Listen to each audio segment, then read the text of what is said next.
We are back. It's the Joe Holka Show presented by Line Movement. It is the Showdown Cram. So I'm not by myself. Peter Overzet is with us. Pete, how's it going, man? I know that you look more stressed now. Like you started changing your process a little bit. I know you're normally a hand builder, so these showdown slates kind of stress you out a little bit, man. But we got a good one today. How's it going? Oh no, we're good. The CSV's uploaded. We're ready to rock. I see the chat just absolutely salivating. They're saying TikTok, this was supposed to start 4 minutes ago. How dare you make me wait for your super fringe plays? They'll let you know, man. Like people get real nervous when it gets closer to lock, and we have that start time on there. But hey, there was a bunch of I don't know what close to 200 sick fish right now in the chat that just want the answers to the test, man. So we got to give it to them. But Pete, I do have a little bit of a surprise for you. I guess not a huge surprise because I told you right before we went live. But we do have some polls, Pete. People love their polls. I got to figure out how to get this on your stream. But the first thing that I want to go through, we have like our main things, right? We'll go through roster construction. We'll go through our favorite captains. We'll go through some value plays. But the first thing I want to do, I want to see where the crowd is on roster construction first. So I'm going to throw a poll up here, and we're going to see if it's going to work. We're going to switch this over. So for anyone in the chat right now that's new to the stream, if you are a subscriber, this is a subscriber only vote. So I want to know what you guys are on right now, lineup construction wise. So if you want to vote for 5 Bills, 1 Pats, I need you to put !vote space 1 in the chat, and it will tally everything up for us. Wait for this, Pete. This is Way the real too deal. complicated, Joe. How is it too complicated? !vote space and the number. It's simple. It's right on their screens. It's the best thing. Oh my goodness. See, look, the votes are already coming through, Pete. People are figuring this out. Kidding me? There's tons of people in the chat that are figuring this out. So let's see where we're at here on roster construction to start. Let's see how many votes we can get. We got 262 people in here right now, only 56 lights. I'll let you berate them for that in a bit, Pete. But what type? I'll ask you as we're getting this vote going. What are you on right now, roster construction wise? Kind of a lopsided affair for sure, but I mean, I haven't ran out too many 5-1s. This feels like it could be a decent spot for that. Sounds like early voters feel the same way. It's interesting. We always reference the leverage column over at Roto Grinders. Historically, this slate has been very tipped towards lopsided builds. And yet, when you run optimals, you're getting a lot of 3-3s. Mhm. So to me, I kind of like when those things are not in a line with each other because it means we might actually get true leverage. Sometimes it'll be like, yeah, 5-1 is the leverage point, but then the optimals spit out 5-1 everywhere. And you're like, okay, well, everyone's on this. So I do think that's interesting. Tonight, I do think the Sony Michel getting upgraded to the starter with Damian Harris scratched has created some more punt plays in the player pool. And again, I'm talking like the thinnest of pump plays. I'm talking like guys I literally had never heard of until tonight, as in Jacob Johnson, who are popping up in some of my lineups. So I'm kind of having to wrestle with this idea of doing the 5-1 or 4-2s or going with some of these super thin pump plays to help me get to more normal constructions, I guess. So where are you at right now with kind of the new value opening up on the slate? Yeah, I mean, I struggle with the Bills in general sometimes from a value perspective, just because it seems so spread out and thin at the very bottom. Like, there's some teams where like you know what you're getting with like a McCole Hardman, right? Like you know what you're getting from like some of those like fringe guys on their offense, but these guys, like it's so all over the place. It feels like there's more dart throws on this slate than we've seen in a while. And like, I mean, it's only week 16, but like this is when we start to see like some younger guys start to get chances. Obviously the injuries and just the COVID stuff on top of all that. It's just a huge mess. But Pete, I don't think you've ever recommended someone on this show that's gotten a 0 before, right? This might be a good time to get those people, I guess something, right? Like who's the $200 guy that we can jam in for a 0 today? I think that's what we want. I'm trying to. That's the guy I'm trying to give. I need to give my Empier's caveat here. I am trying to win the $3 play action with 119,000 people in it. You think I'm winning that by playing the best plays? No, I'm going to win it by having some Jacob Johnson in my lineup. So do I think he's the best play? No. Do I need him to get unique and win this money? Yes. Let's wait on the value plays because I want to do another poll for that one, P. Because it seems like at least 74 people in the chat were not as confused as you were on how to vote. So or maybe there's just some people that are voting that are not subscribed. That's possible too, because I know at least half of you guys out there are not subscribed. I can literally see that. So looks like roster construction, at least from the sharp people in chat, the always sharp people in chat, skewing pretty heavily towards Buffalo. Like, is there any value in going the other way on this one, or is it just like such a large mismatch that like it's just not even worth the time? Oh, you mean going like heavy on the Patriots? Yeah, I think like if no one's literally like, so like we see these spots where it's just so lopsided, like, but you'd probably say Buffalo's been one of the best teams in the league over the last 3 or 4 weeks, right? And the Patriots have just been absolutely brutal. So like these other Bills, like look at literally just look at the poll. No one's even going to go like 4-2s in favor of the Pats right now, right? And you said it before we went on too. It's crazy how like Cole Beasley is more expensive than Cam Newton, right? Like it's just weird stuff like that. I could see like even if this game ends up getting out of hand in favor of Buffalo, there might be some spots where you go like a Stephon Diggs captain with Josh Allen and then 4 Pats to kind of spread those shares a little bit, depending on where you think that game script's going to go. Yeah, and I think one thing that's interesting here is we know the Bills have been one of the most pass-happy teams in the league. Our buddy Mike Leone, he has that pass rate over expectation metric.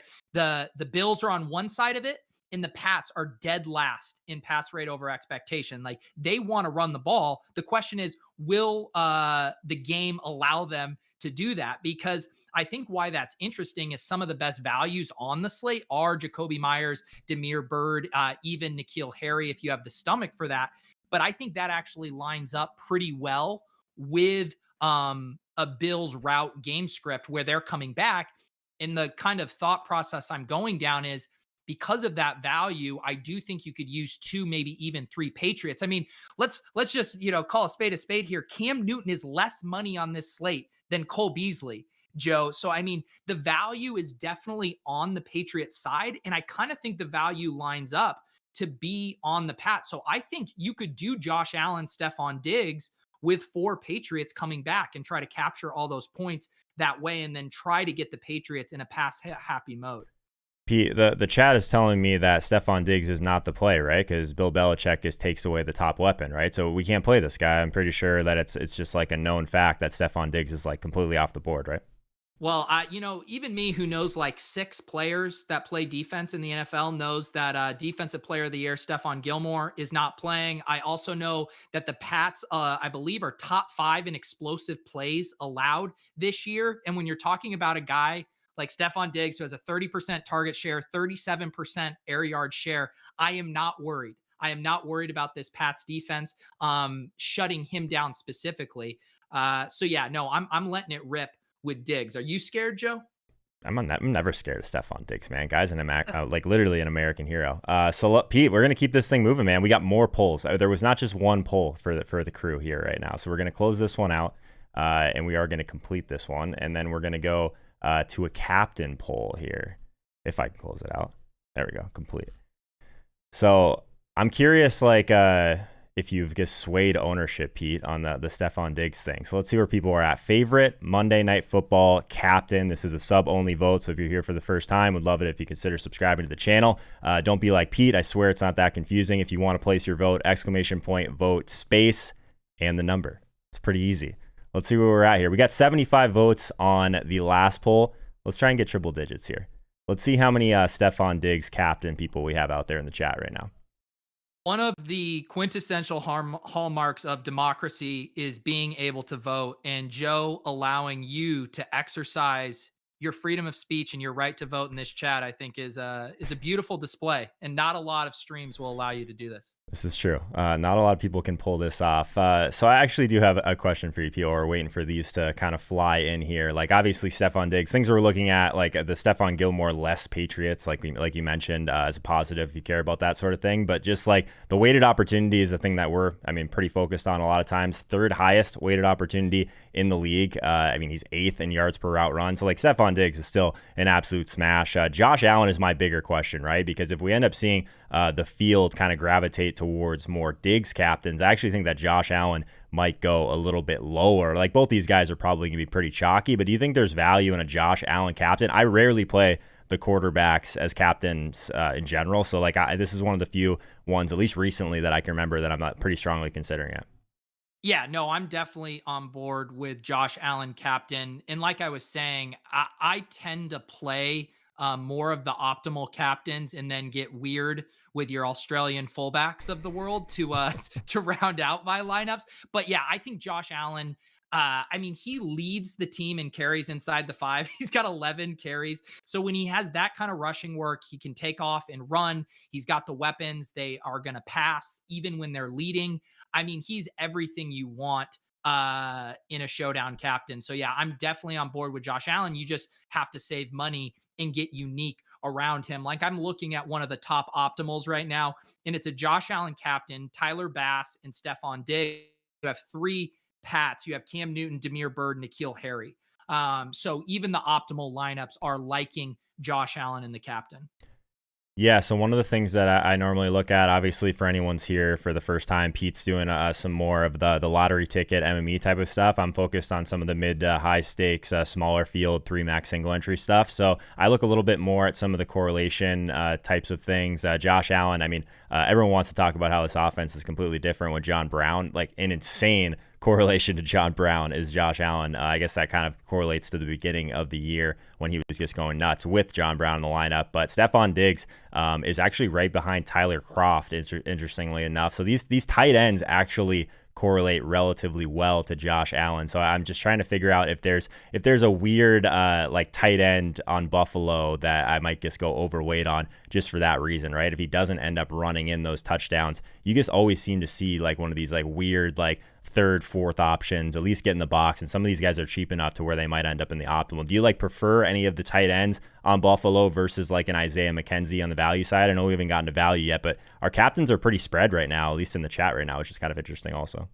Yeah, I didn't in my run. I got very little of the tight ends. Dawson Knox, I ended up with 7%, Lee Smith, 4%. If you want to get into the DVP stuff, New England is allowing the 3rd fewest DraftKings points to opposing tight ends this year. I don't know if that stuff matters. It's probably pretty noisy. And the way the Bills scheme things at the goal line, like they can do whatever they want. I do end up with more Isaiah McKenzie than those guys. And then on the Patriots side, I mean, I believe their tight ends, Keen and Asiasi, have combined for 2 total targets over the past, I believe it's 4 weeks. So these are just teams that don't use the tight end that much. But I think I would lean toward Dawson Knox if I was going to use a Bills tight end here. What are we doing with these running backs on Buffalo right now? Like, I'm not sure who you can really say is their number 1 running back. Like, Singletary is getting some of the work in between the Tonys, but then we still just see like just such a weird share at the goal line right now because there's so many touchdowns that are going to Josh Allen. So like, I'm not exactly sure what I want to do with Zach Moss in particular. I'm getting more Singletary right now, at least like running some optimals, but I'm not sure I like either of these guys. But Zach Moss seems like the one that might go a little bit lower on. Do you agree with that, or is that me getting just too far in the weeds, I guess? Yeah, let me check what some people have the ownership on those guys because I actually think that's an interesting one tonight. So it's looking like Moss around 30%, Singletary around 26%. Okay. And to me, that makes sense. So Zach Moss is what is he? $200 cheaper. Yeah. And he's had like a slight edge in snaps, in rush attempts. And where he's really kind of separated from Singletary is his carries inside the 5. He's got 7-1. So I prefer Zach Moss, especially in this game script. I think we like Devin Singletary maybe a little bit more if they are going to be losing. I think Zach Moss could have a pretty good goal line expectation in a game like this tonight. So I prefer Moss with all things being equal. We got Harbs in the chat says that Zach Moss is your guy, Pete. Is that true? Did I just ask you a question that he already, or I guess the rest of chat already knew the answer to? Yeah, we're now on the 2 extremes. Back in a season-long drafting season, I was scooping up Zach Moss in the 7th, 8th round of all those drafts, just knowing it would be a 2-man backfield. And if Singletary ever got hurt, he would be the full bell cow. That never materialized, but it has been somewhat validating to see Moss slowly get on the 60-40 side of this backfield committee. I'm with you. One of the things that I noticed as I was kind of going through roster construction is I assumed like if I was going to be building a decent amount of 5-1s that I would almost always be getting Cam Newton on the other side. I've actually been getting a decent amount of Demir Bird Yeah. just on the cheaper side. Have you noticed that as well as you've Yeah. been building? I have. I have a lot of Demir Bird right now. I saw someone in the chat earlier mention that their optimals was giving them some Demir Bird in captain, and Oh, I was getting a lot of that as well. And for the big MME stuff, I don't worry about it. But for my hand builds, I actually am playing one bigger single entry tonight. I think I was trying to get a mission or something. nice. And for that hand build, I'm like, I'm not putting Demir Bird in it. But for the big stuff, I'm just trusting the math on that one, but I will tell you, it does not feel good at all. I'd much prefer Jacoby Myers if you can get to him. So, Pete, we have 425 people in here right now. Only 66 of those people could figure out the voting. So maybe you're right. Maybe it is too confusing, man. So I guess how much, like in terms of the captains, I've been kind of focused on the Buffalo side. Is there any value in going like a Cam at captain or like a Sony Michelle at captain? I actually have a little bit of interest in Sony. I know Jacoby Myers was popping a little bit in some of the projections I was looking at. Have you messed around with many New England captains? Because I know you're kind of letting the math do its work on some of that stuff. So where have you ended on that? Well, it's funny you say that because when I ran the lineups, the top two most frequent captains for me were Diggs and Allen. And then the next four most frequent captains were all Pats: Hmm. Cam Newton, Jacoby Myers, Demir Bird, and Sony Michelle. One reason I kind of like the Sony Michelle play, and I'm not even saying necessarily captain, but just in general, is because that news broke late. All of the content sites were assuming Damian Harris. A Yep. lot of, like, even the ownership projections I go to update weren't updated. Like, no one had it updated. So I do think you're going to get an ownership discount on Sony Michelle relative to if Damian Harris had been scratched earlier in the day. So I do kind of like that angle.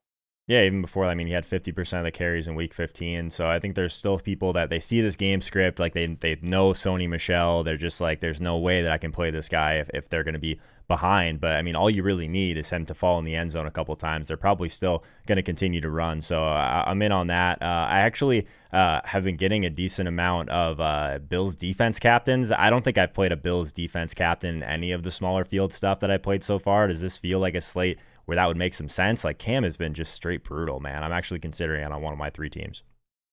I mean, the normal thing that happens with the D's in Showdown is they get overowned. But the Hmm. way things are breaking tonight and just looking at ownership, it doesn't seem like Bill's D captain is going to be, overwhelmingly chalky like we've seen in a few other spots this year. So I don't mind it. I didn't end up with a ton of it. I even tried to boost the randomness to see if I could get some more Bills D and the captain. I only ended up like with 1,500 lineups I ran, I could only get them in there 3 times, and that was with trying to mess with it a little more. So that's one of those I know better. Cam Newton's going to have multiple turnovers, and I'm going to win all the money, and the optimizers know nothing. All right, so it's time for our final poll, Pete. And I assume that this does not have your, I guess, patented $200 player that can get everyone in the chat a zero. But we're going to see where people are at on value side of things right now. So we got Gabriel Davis, Demir Bird, Tyler Bass, Isaiah McKenzie, and Nick Folk. So if you want to participate in the vote, make sure you're a subscriber. Make sure that you put !vote space and then the number. Pete, I think you can handle this, man. Like by the end of this, we're gonna have you running polls on your stream for sure. Tell me which one is McKenzie, and I'll vote for him. McKenzie is vote 4. So !vote space 4. All right, I'm in. I am in. You are in the vote. Yeah, let's as these votes are coming in, someone just asked about Cam's projected ownership. Let's talk about some Mhm. of the projected ownership at the high end for captains. I do think Josh Allen is going to be the overwhelmingly popular captain, followed by Diggs and then Cam Newton. And then I think it gets a little muddled after that. I mean, where are you at on Cole Beasley? Because in a vacuum, I do think Cole Beasley's a great play. He has been awesome with Brown out, commanding a big target share. He's had 10 targets in 4 of the last 5 games. That said, he is so expensive. I didn't end up with a ton of him in my lineups. I came into the slate kind of expecting to have a little bit of him just because I thought that Diggs was going to just be so heavily owned that normally like these type of slates, it's like, okay, well, who's the second option right now because you just get him at like a third or a fourth of the ownership. That might happen, but it's also like ruining a lot of my teams, like as like building mostly by hand. He just seems too expensive, man. Like I guess this could be the slate where he's worth it, but I just have a really hard time paying for like a number 2 wide receiver in this offense when like I can just get a quarterback for $1,000 less. I don't know. Maybe I'm completely overthinking that. But even just looking at the running backs on the Buffalo side, I think I prefer some of those guys. But like, what's the difference between Jacoby Myers at 7,200 versus Cole Beasley? Like the median projection, sure, is in favor of Cole Beasley, but you get almost a $3,000 saving by moving down to Jacoby Myers. So that's kind of where I'm at. Did you have much Beasley at all right now? Because I don't have any right now, actually.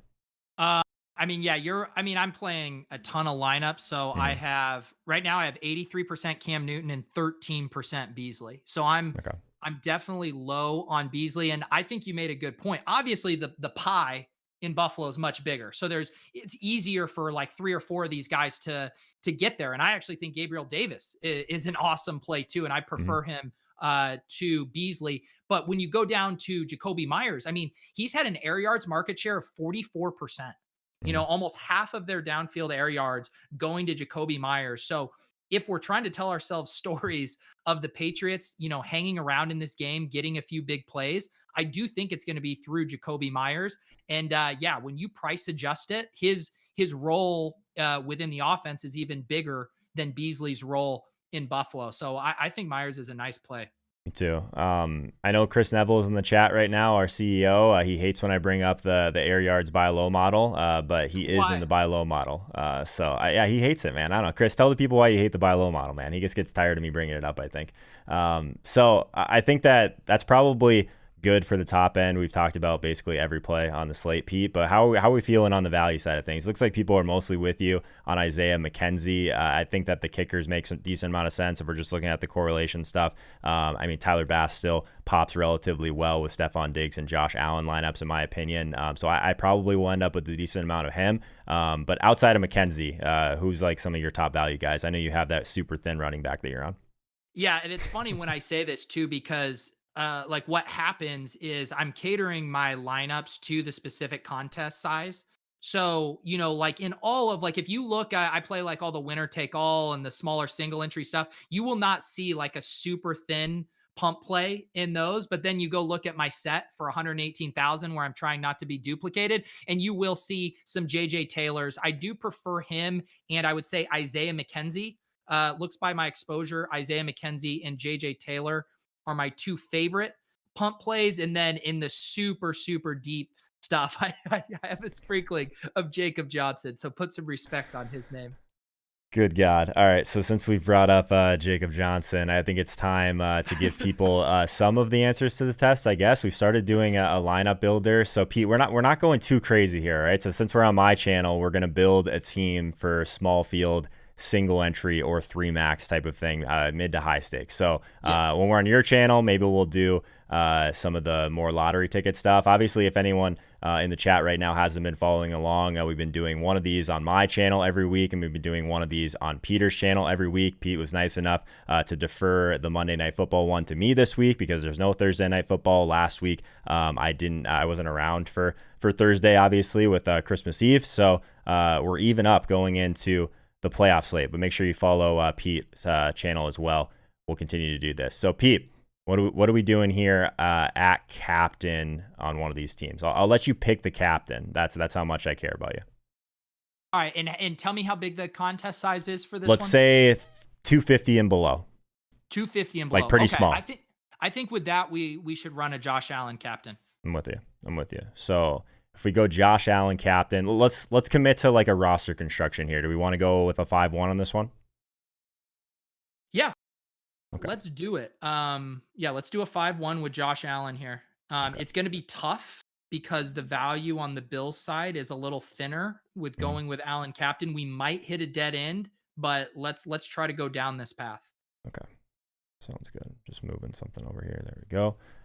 So I think do we want to put Diggs on this team then? Like we're going to run out of salary here very quickly. Maybe I'll go like on the other side of it. What do you think about putting Jacoby Myers on the other side, and we see if maybe we can always we don't have to box ourselves in. We could still do a 4-2 if we wanted. Yeah, no, let's get Myers in there. We both said we liked him. I am going to. I don't. There's no way we can play Beasley on this lineup. Right. Let's throw in Gabriel Davis. Okay, I like it. So if we're looking just at Gabriel Davis right now, so some of these like kind of secondary guys, I do kind of like to look at what their correlation is like. So basically the highest correlation play with Gabriel Davis is actually Isaiah McKenzie, 0.42 over 11 games. So I'm going to go with McKenzie on this next one. Well, I think that makes sense because we need to save money here. And so now we have 9,000 left per player. So let's just see if we do put in Diggs. That leaves us with 7,100, which is actually could go with Sony. Man, I was just gonna see that leaves us 300 off of Zach Moss. I feel like that. Oh yeah, it does. Really nice construction. And I don't think we go Sony because I don't want to spend all the cap. So trying to think. So if we went Jacoby right now, if his we highest went down from Jacoby to Bird, we could make it work. I don't hate that. Bird's popping in like all of those optimals anyway. I can make sure it gets some Jacoby on a different team, but it's harder with the Josh Allen captain to achieve that.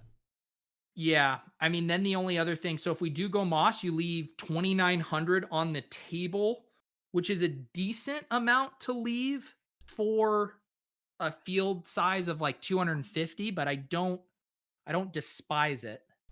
Could go Cam. It's interestingly enough, I know these are like super small samples anyway. Like Cam doesn't really like correlate well with anyone, which is probably just because of the rushing and whatnot, and because he's terrible in general. But yeah, it's interesting. He's like basically N'Keal Harry and Damiere Byrd, and like everyone else, he does not correlate well with.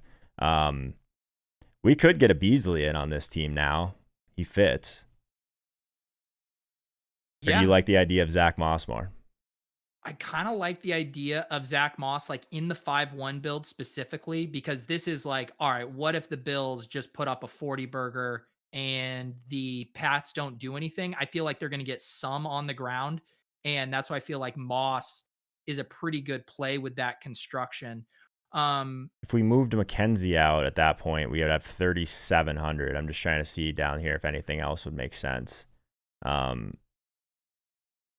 Let me check on the chat here, see if anyone has any good suggestions in here. Does it matter where the flex player is placed? No. For single game showdown, all of this locks at game time, so there's no late swap or anything. So you can put them wherever your OCD would like you to place them. Does that get us one of the kickers? It probably does, right? What's the tell me the construction? I don't remember the So swaps. Right now we have Josh Allen, Damiere Byrd, Gabriel Davis, Stephon Diggs, and Zach Moss. So right now we're a 4-1 with one slot left, 3,700 available. So we could go Bass with this team, but then we're only leaving 100 on the table. Actually, no, we're 100 away from Bass. We can not get to Bass. Yeah. Why is all of the constructions that seem really nice 100 away? 100 off of? Probably means we would have been duped anyways. Yeah, that's why. I hate just spending anywhere near the cap. It just gives me anxiety. Well, why don't we go back to that initial one that left 2,900 on the table? All right. What was this McKenzie, right? Yeah. 2,900 in a 2,100 on the table in a 3-max single entry 200 person field. Do you think this is too thin? It's probably unnecessary. I'm just trying to think, if we're trying to jam in the most possible points, what's that 30? You could put in Harry probably projects better, slightly better than McKenzie, I guess, but that feels gross. Yeah, you could do Bird, but then you're leaving 29 on the table.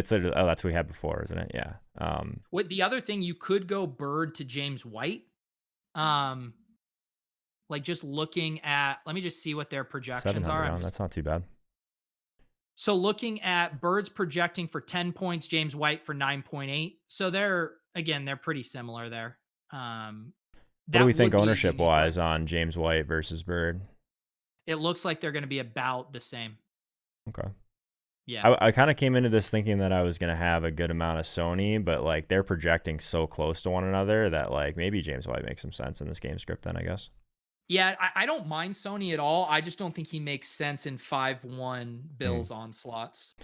All right, let's go with this. This leaves a more reasonable amount on the table at 700 then. So good stuff, man. Anything else before we get out of here? I know this is the Showdown Cram, right? So I want to make sure you have a little bit more time to tinker with your teams. Yeah, no, I definitely want to go look at some stuff, but yeah, I would say generally I get a feel for how how duplicated lineups are going to be. It is a night where everyone's funneling to the same amount of plays. So if you're playing the bigger stuff, make sure you're either leaving a decent amount of salary on the table like we were contemplating there, or getting super thin with some of these guys, or with unique constructions that other people aren't going to be on. Because again, if you're playing these big 20 maxes like I am, and you have more than 20 dupes, I mean, you're in trouble. And you'll go in and look at this, and there will be lineups that are duplicated literally 700 times in here. So don't be that guy. Don't be that guy. All right, Pete, I'm gonna drop your channel link into the chat right now. Thanks for everyone that joined us for Monday Night Football, a Showdown Cram. If you haven't already, make sure you subscribe to the channel, toss a like on this video. Let me know in the comments who your favorite captain is for this slate. And Pete, I'll see you. I don't know. We do shows like every day together, so probably tomorrow, the next day. I forget, man. The schedule's a mess. I think you're doing the line movement midweek show solo this week, right? Yeah, so maybe I won't see you for a little bit, man. So I guess have a good New Year, and we'll see you Sunday morning then, right? Yeah, Yeah. we'll figure it out. Yeah, yeah, it'll be a while. So yeah, I mean, by the time we reconnect, it'll be 2021, Joe Holka. Fire hard tonight, guys. Last NFL slate before 2021. All right, guys. Good luck. Talk to you later. Peace out.